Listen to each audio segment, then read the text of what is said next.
like it, Mom? I did like it. So friends, today we are learning about hula hoops. We made a hula hut, and I'm also going to teach you how to hula hoop and try to keep the hula hoop up on your waist. I have a few tricks.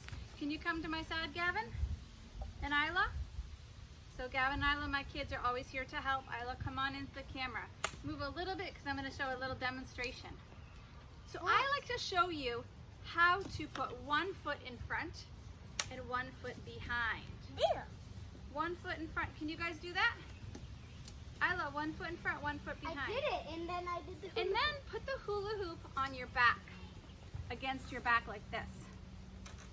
I need to show the camera, okay, my friends? Can you back up a little? They all like to see themselves, right? Everybody likes to see themselves in the camera. So 1 foot in front, 1 foot behind, and then hold the hula hoop on your back like this, nice and tight. Now, I always like to turn and throw it. I don't want to hit you in the face, though. Can you back up a little, please? All right. Thanks. So kind of like throw it around. At the beginning, you might just be doing this, and it might fall until you get better at it. Is it okay if it falls down? Guys, is it okay if it falls? Yes. It takes a lot of practice, just like everything else. Yes. So what I like to do is I like to rock back and forth to keep it on my hips. Some people want to do this whole thing with their hips. I don't always do that. I just kind of go gently back and forth. So I throw it back, and then I kind of go back and forth. If you feel it falling down, sometimes you can, oh, I didn't get to pick it back up. Sometimes you can squat down, grab it, and then come back again.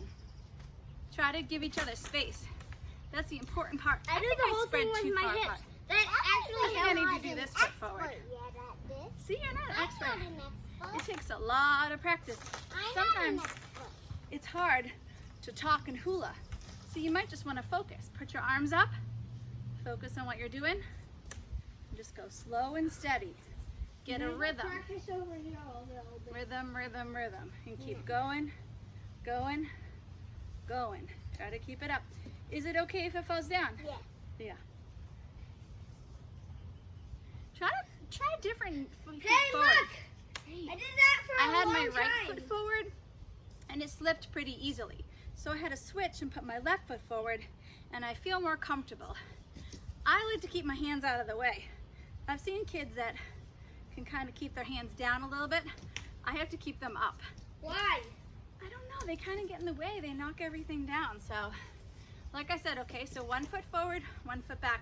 Not too big, then you'll be off balance. Just a little bit. Not this big. Hold the hula hoop Not to your this back. Big. It goes like this, okay? Not this big. And Then then it'll you throw it around. Otherwise, fall if you down. don't really get a head start, you'll just do a little, and then it falls, right? So you need a good head start, and you need to start moving the hips right away. So 1, 2, 3, go. You can go slow or fast. Just get a good rhythm going, a good pace. And it takes a lot of practice. And it's a good workout too. It gets your ab muscles, your core muscles that are between your shoulder and your hips, and even your hip muscles down here, even your legs. You can kind of feel it, right, friends? Let's do a couple more on our own. You can also, if you don't feel comfortable with the one leg My out, you knees could keep do it getting in the way. side to side, but I can't do it that well this way. I have to put that 1 foot forward.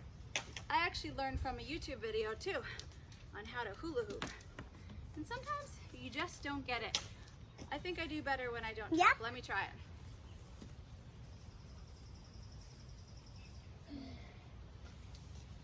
Ow, I'm losing it.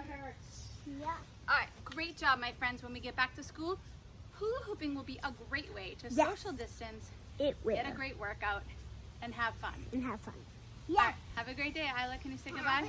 Gavin, you want to say goodbye? Bye. Bye.